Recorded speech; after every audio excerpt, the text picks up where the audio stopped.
You ever notice how sometimes the most ordinary moments, just the act of walking through an airport, exhausted after a string of meetings, can flip your whole world upside down in the space of 5 minutes? That day, I wasn't looking to make a statement. Honestly, all I wanted was my window seat, a glass of water with lemon, and 30 minutes of peace before another day in the trenches. Instead, I ended up watching an entire flight crew's future unravel at 30,000 feet just because someone in a blue suit decided he couldn't imagine a woman like me, a black woman, belonged in seat 1A. So let me back up a sec. My name's Camille Rhodes. And if you saw me that morning striding through Terminal 5, you'd probably just see a sharp suit, a nice carry-on trailing behind me, and a face set with purpose. No, boarding group 1 doesn't start for another few minutes, ma'am, she says, not even looking up. I reply, gently, I am boarding group 1. She scans the pass again, her mouth goes tight. Oh, sorry, go ahead.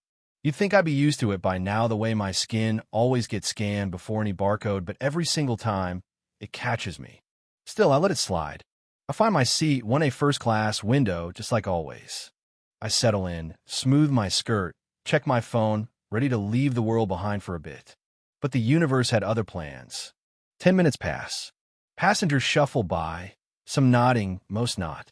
Then, here he comes, white guy, mid-50s, pressed navy suit, the sort who lives by status symbols and silent expectations. He stops at my row, stares at me like I'm a typo. I think you're in my seat, he says, all clipped vowels and impatience, flashing his boarding pass as if it's a sheriff's badge. I smile, the polite kind. No, sir, this is 1A. That's what my ticket says. But he's already waving down a flight attendant, young, blonde, working hard to be pleasant, but looking at me like I wandered into the wrong movie. Excuse me, there's a mix-up, he insists. The attendant turns, glances at me, then asks, ma'am, could I see your boarding pass? I hand it over, I have nothing to hide, and watch her scan, frown, then declare, there must be a mistake in the system. Sir, your seat is 1A. Now, I've had my fill of these mix-ups, but what really stings? The way she turns to me, voice low, almost as if explaining rules to a child. Ma'am, we'll need you to move so we can avoid holding up the flight. I breathe, slow and steady. I know what this is. Let me make this clear, I say, keeping my voice level. My seat was confirmed and paid for. I'm not moving. He scoffs, are you serious? And I see that flash in his eyes, the certainty that someone like me must be in the wrong. The attendant leans in, whispers, this is first class. Please, let's not make this more difficult. That's when something in me snaps. I'm the CEO of Morotech Global. I say, every syllable crystal sharp. If there's an issue, get your supervisor. Well, that's when things get interesting. Out comes the supervisor, older woman, been in the sky longer than some passengers have been alive. She listens, scans my ticket, and says, it appears there was an overbooking. We'll need you to move to business class. And just like that, I hear it the unspoken because I'm the only black woman in first class. I let it hang in the air, staring her down. That's not going to happen, I say. You didn't ask anyone else to move, just me. Suddenly, the cabin is silent. All those first-class passengers who didn't want to make eye contact, they're listening now. A few shift uncomfortably. Most pretend to read emails. Me? I reach into my bag, pull out my phone, and make a call. You might want to get your supervisor, I warn, because the next call I make will change every name on your payroll. She scoffs, but I dial anyway. It rings twice, and Brandon Lee, my company COO, picks up. Brandon, it's Camille. I'm on flight 782 to San Francisco. Your crew just tried to bum me from my seat because a white passenger decided he belonged here more than I did. Silence, then a crisp, understood. Please stay seated. That did it. The energy in the cabin shifted like someone flipped a switch. The attendants go pale. The man in the navy suit tries to look invisible, but it's too late. Within minutes, the captain's voice crackles over the intercom. Ladies and gentlemen, we're experiencing a brief delay due to a staffing issue. Thank you for your patience. Passengers whisper. Then one by one, the crew is summoned to the front, first the young attendant, then the supervisor, then even the captain himself. Faces tight, shoulders stiff. 15 minutes later, a new flight crew boards. The old crew disappears, not a word, not a glance back. As for Mr. Navy suit, he's nowhere to be seen in first class. He's shuffled back somewhere, his face a study in regret.